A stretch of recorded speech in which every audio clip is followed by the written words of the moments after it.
Escoltes Animals Polítics. Avui és 5 de juny de 2025 i aquest és l'episodi pilot titulat 25 anys de segle XXI, què ens ha passat?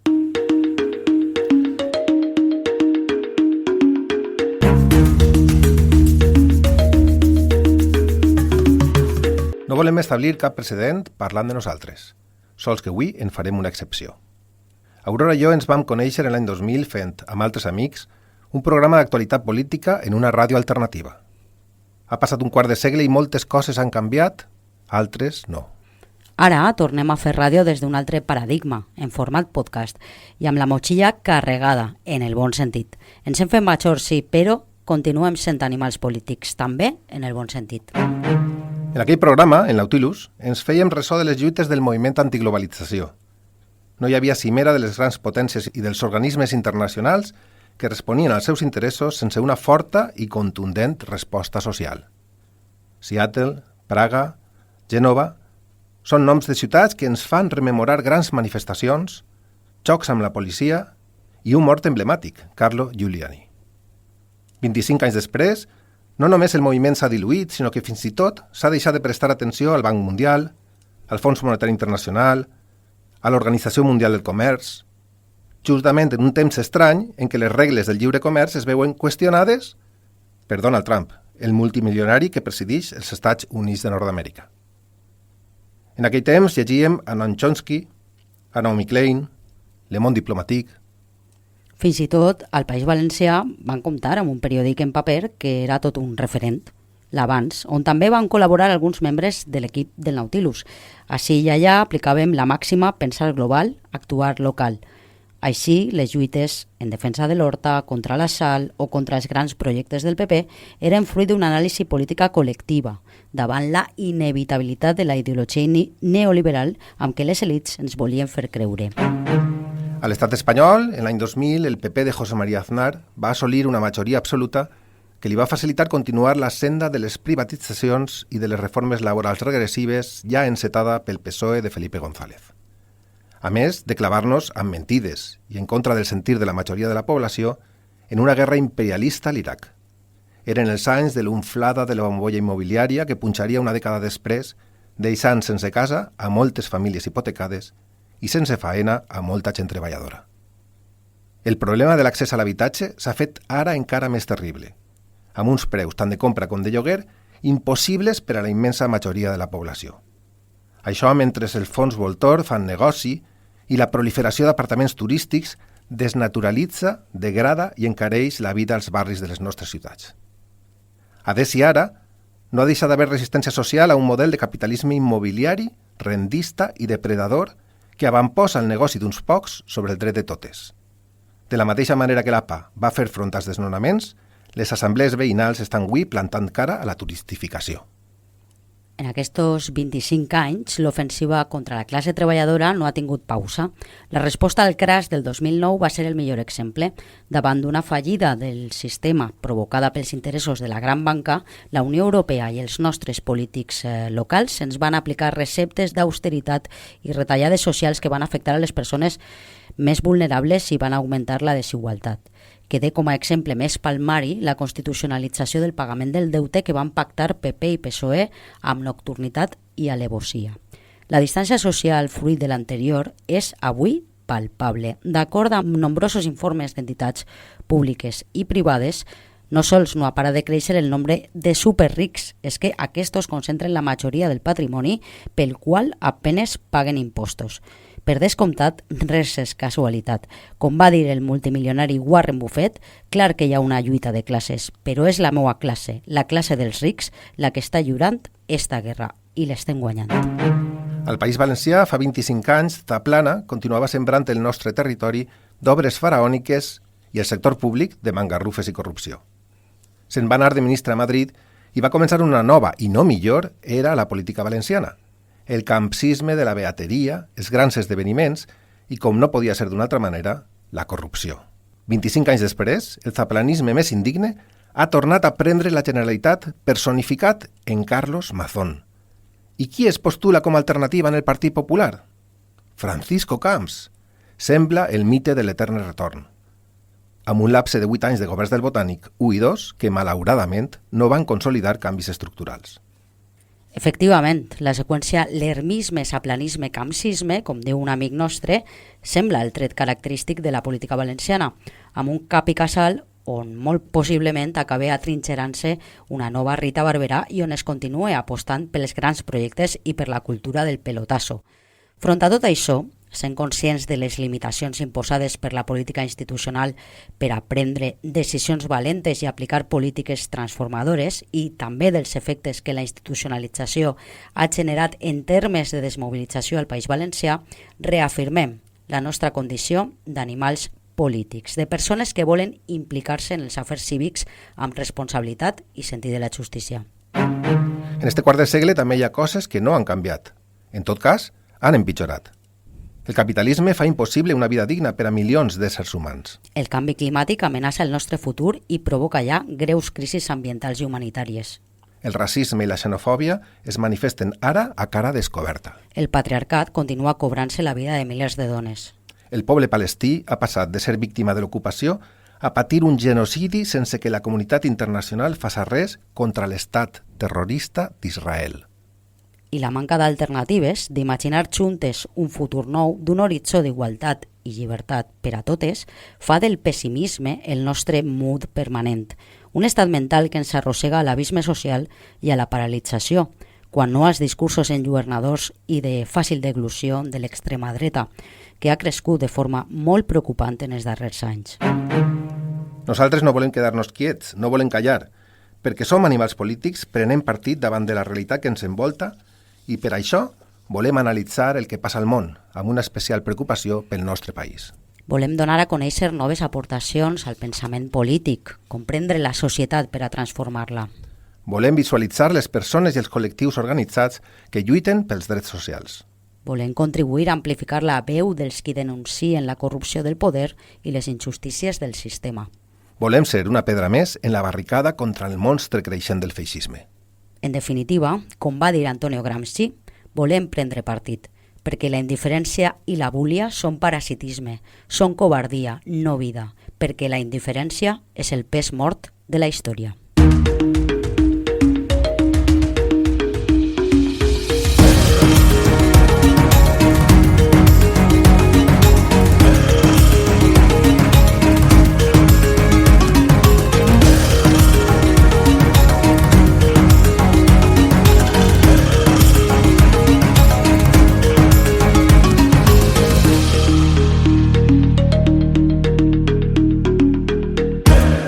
En cada Animals Polítics abordarem un tema d'interès amb persones o col·lectius que per la seva experiència o coneixement directe puguen aportar informació i anàlisi en profunditat, des d'una posició crítica i compromesa sempre amb la igualtat de tots els éssers humans. En aquest episodi pilot, el nostre animal polític és Rafael Poch, amb qui conversarem sobre geopolítica mundial en l'últim quart de segle. Rafael Poch ha sigut corresponsal internacional durant 35 anys per al diari La Vanguardia a capitals com Moscou, Pequín, Berlín o París. En la seva jubilació es va definir com un periodista d'esquerres en un diari de dretes.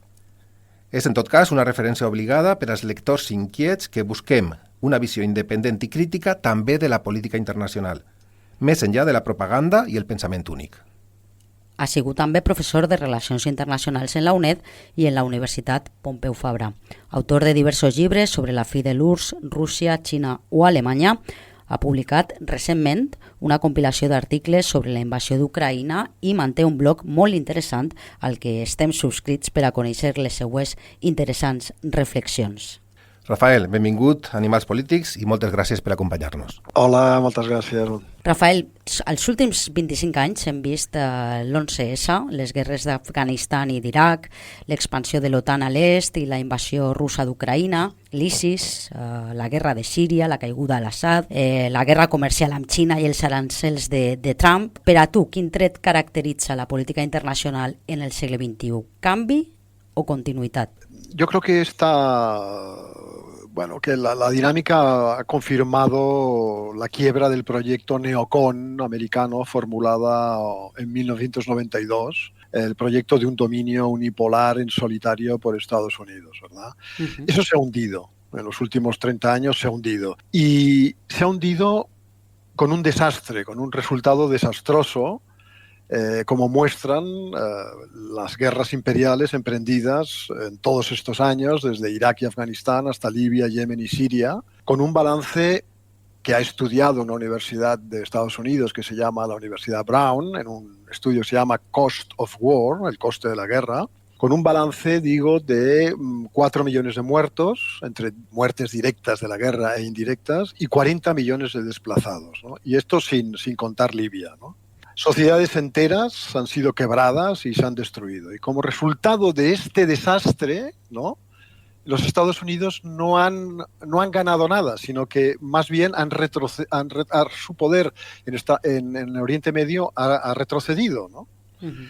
Y en toda la región violentada ha retrocedido. El caso más flagrante es el de Irak, ¿no?, donde esa carnicería ha tenido como consecuencia un incremento de la influencia de Irán en la región, ¿no?, y acuerdos insólitos diplomáticos entre Irán y Arabia Saudí, su gran enemigo, ¿no?, sin que Estados Unidos pintara demasiado en eso. Por no hablar de los acuerdos energéticos importantísimos y políticos entre Arabia Saudí y China, ¿verdad?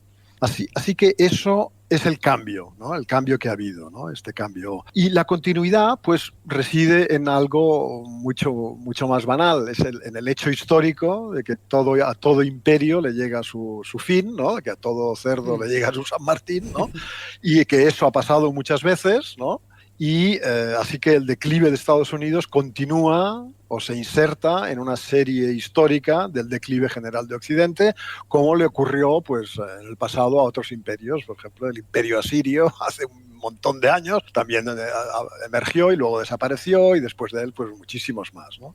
La diferencia quizá en el momento actual es el peligroso contexto, porque no estamos para guerritas entre imperios combatientes, como digo yo, ¿no?, sino necesitamos una concertación internacional entre las grandes potencias, particularmente entre Estados Unidos y China, para resolver los problemas globales de la humanidad, y en lugar de hacer eso, pues se están haciendo la guerra. Ese es el desastre en el que estamos, ¿no?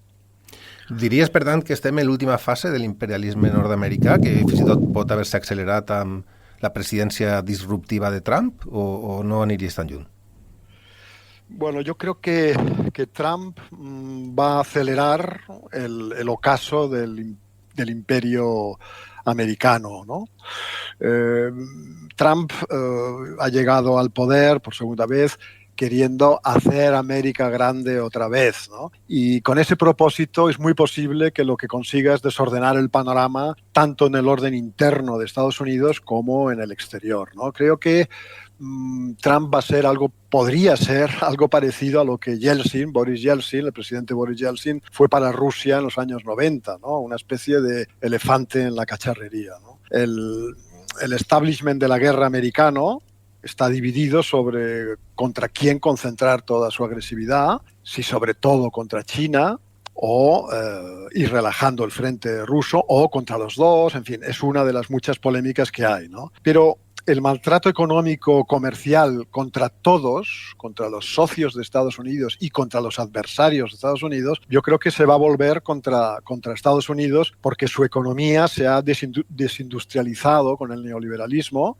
y no tiene mecanismos para, digamos, volver a ser una potencia industrial, o eso exigiría muchísimo tiempo, ¿no? ¿Por qué ha sido esto así? Pues porque en busca de un beneficio inmediato se abandonó la economía real, y la economía de Estados Unidos se concentró en lo que se llama el FIRE, ¿no?, por las iniciales de finanzas, seguros e inmobiliario, ¿no? Y se deslocalizó, ¿no?, a países de mano de obra mucho más barata, ¿no? Así que solo le queda el músculo militar, y es verdad que aún son muy poderosos y no hay duda de que pueden hacer mucho daño, ¿no? Pero parece que la batalla la tienen perdida, ¿no?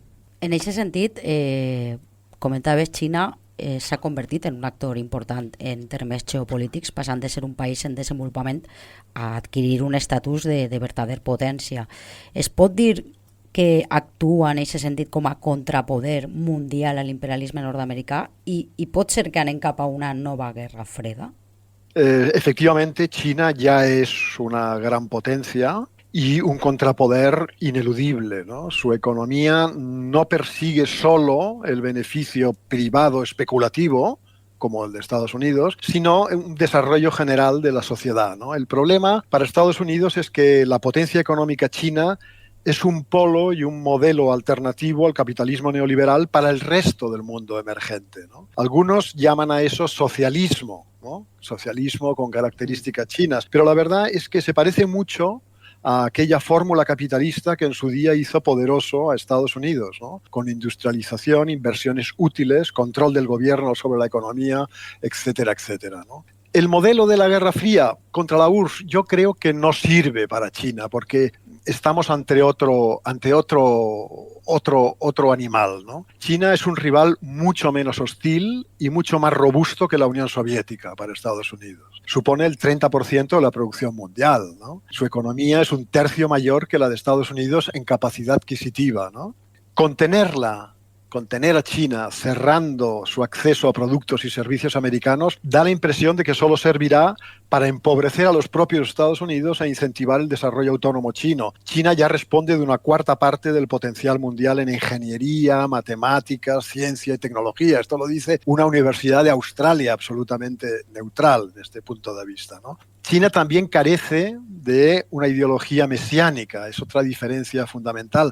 No hay un Chinese way of life, ¿no? Un modo de vida chino para imponer a otros, ¿no? China no busca cambiar gobiernos ni crear un bloque ideológico de influencia, ¿no? Las relaciones de China con otros países son más contractuales que sentimentales, no hay satélites ni aliados, hay acuerdos pragmáticos, es un adversario en definitiva muy diferente, ¿no? Además, en la Guerra Fría Estados Unidos era el líder indiscutible de un bloque, ¿no?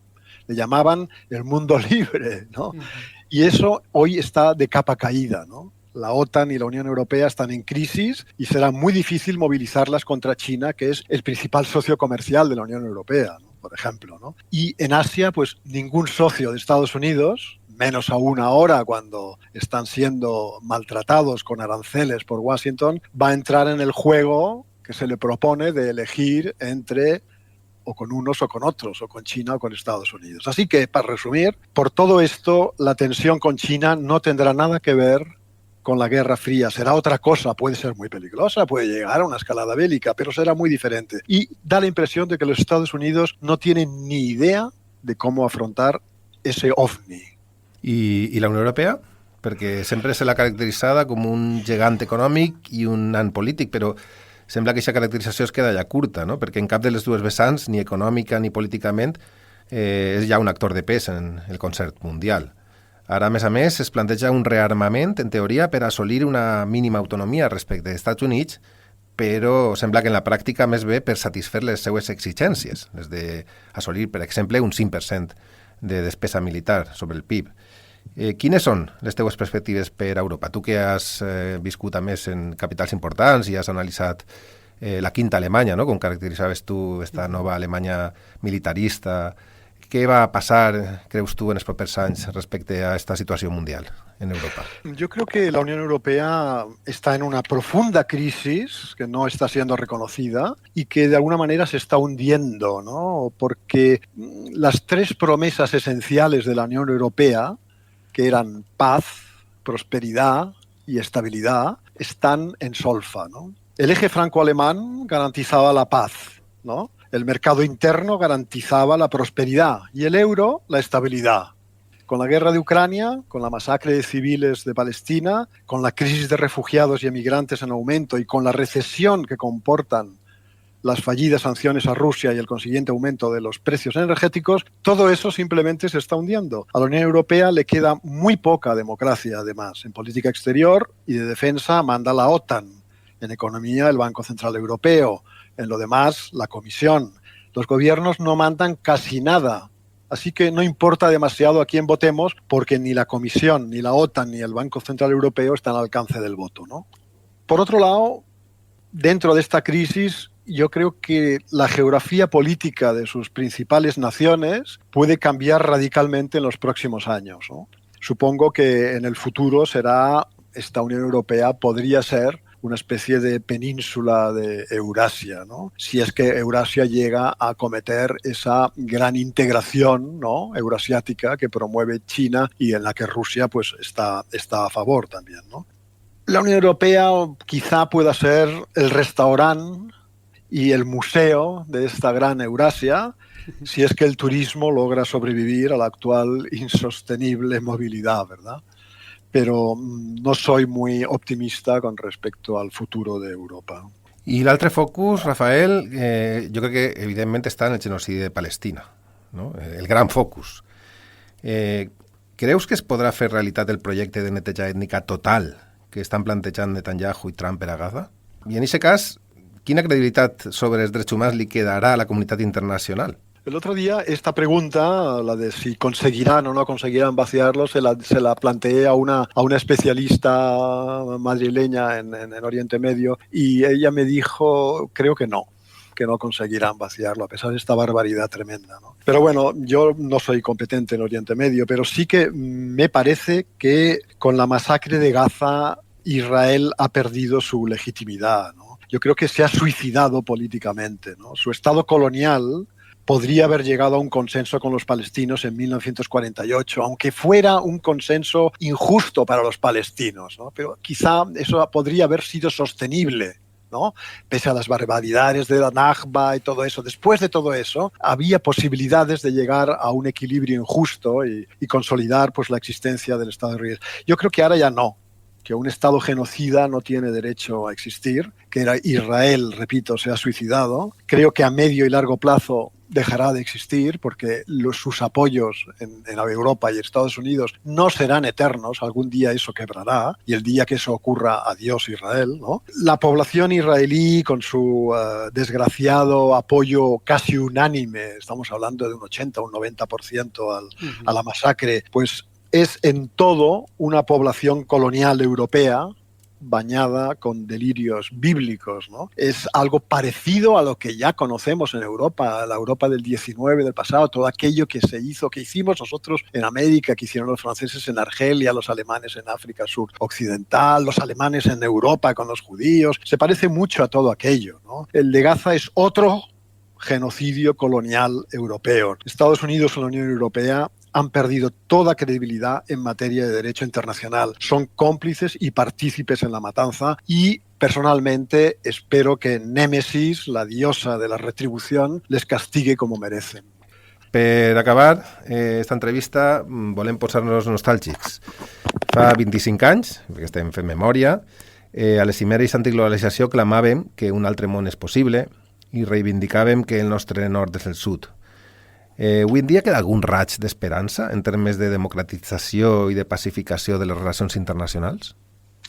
Bueno, otro mundo es posible, yo diría hoy otro mundo es imprescindible, ¿no? Porque el que tenemos conduce a un desastre, ¿no? Y bueno, es imperativo encontrar una nueva fórmula de vivir, ¿no? Pero ¿cómo? ¿Cómo? ¿Y la quién? Gran pregunta. Esa es la gran pregunta, ¿no? Países como Rusia y China, yo personalmente no tengo ninguna duda, más allá de todas las leyendas y con las que nos bombardean, son más democráticos en su comportamiento internacional que Occidente, ¿no? Que ha anulado por completo la diplomacia, por ejemplo, ¿no? China no ha librado ninguna guerra en los últimos 40 años, ¿no? Estados Unidos ha estado siempre en guerra, ¿no? Rusia solo busca que se tengan en cuenta sus intereses y no se le amenacen sus fronteras. Yo creo que si se hubiera construido una orden de seguridad europeo con Rusia, ¿no? Pues no habría ningún problema, ¿no? Siempre hay problemas en las relaciones internacionales, pero no habrían problemas como los que tenemos ahora, ¿no? No sé si hay esperanza, ¿no? Siempre hay que quedarse con el optimismo de la voluntad, pese al pesimismo que nos de la dicta inteligencia, la razón, ¿verdad? O de la inteligencia, sí. Pero creo que no hay que esperar gran cosa de Occidente, y esto yo creo que es la enseñanza de estos últimos años y particularmente de la masacre de Gaza. No hay que esperar gran cosa de Occidente, ni de sus valores soi-disant democráticos, ni de sus medios de comunicación, porque han quedado retratados por completo en esta situación. Y eso es una mancha que no se va con ningún quitamanchas, ¿no? Quizás sí que hay que esperar algo de China. Sí, China tiene otra manera de hacer las cosas. Tampoco voy a predicar el angelismo hacia China, pero es un hecho de que funciona de otra manera y, dice no buscar la hegemonía, ha sido víctima del colonialismo, son experiencias que algo dejan, ¿no? Y respecto a los impulsos de abajo, tan necesarios y tan fundamentales, pues por desgracia es muy poco lo que hoy tenemos sobre la mesa, ¿no? Esa es la realidad. Doncs sí, benvolgut Rafael, gràcies per compartir amb nosaltres la teua capacitat analítica i la teua lucidesa. Seguirem llegint els teus textos per a intentar comprendre la realitat que ens envolta. Una abraçada, moltes gràcies. Moltes gràcies, igualment a vosaltres.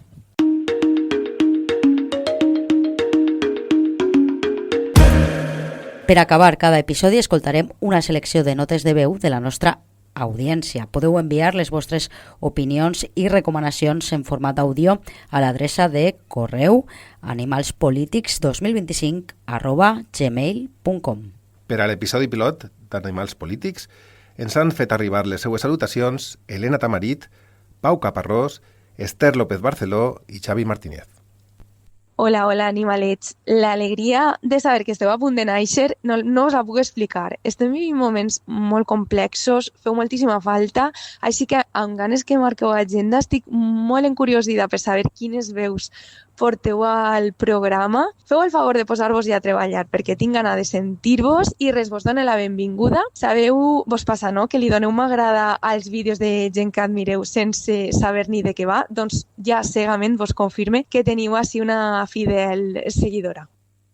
Bona vesprada, salutacions a la tripulació d'Animals Polítics, Aurora i Ignacio, i benvingudes a la podcastera valenciana, una nova proposta que segur que serà molt interessant i que ve a cobrir una gran necessitat de tenir-vos en l'aire, d'escoltar les vostres reflexions i de poder trobar-nos totes i tots en aquest espai d'opinió pública valenciana per afrontar la realitat amb crítica, amb interès i amb moltes ganes de divertir-se i de compartir amistat i reflexions. Benvingudes, moltíssima sort i endavant. Necessitem este podcast ja de ja. Animals Polítics, a més, me sembla el títol perfecte per a definir-vos.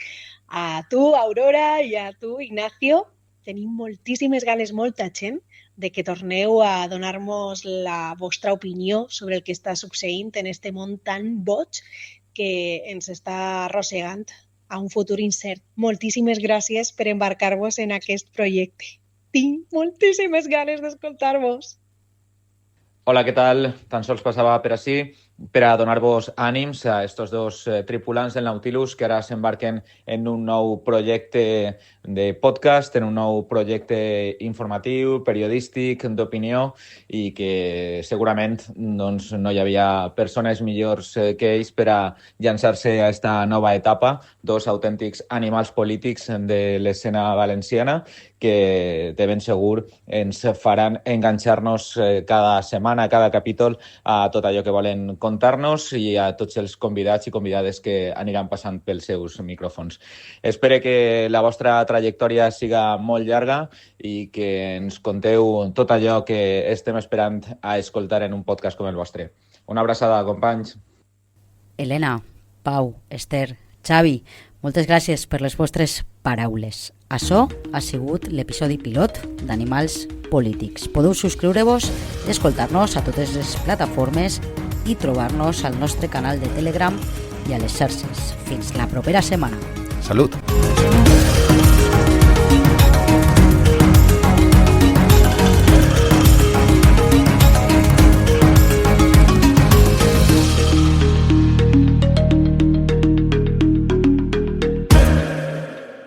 Animals Polítics és un podcast d'anàlisi i opinió escrit, dirigit i presentat per Aurora Mora i Ignacio Blanco que publiquem cada dijous a les 7 del matí.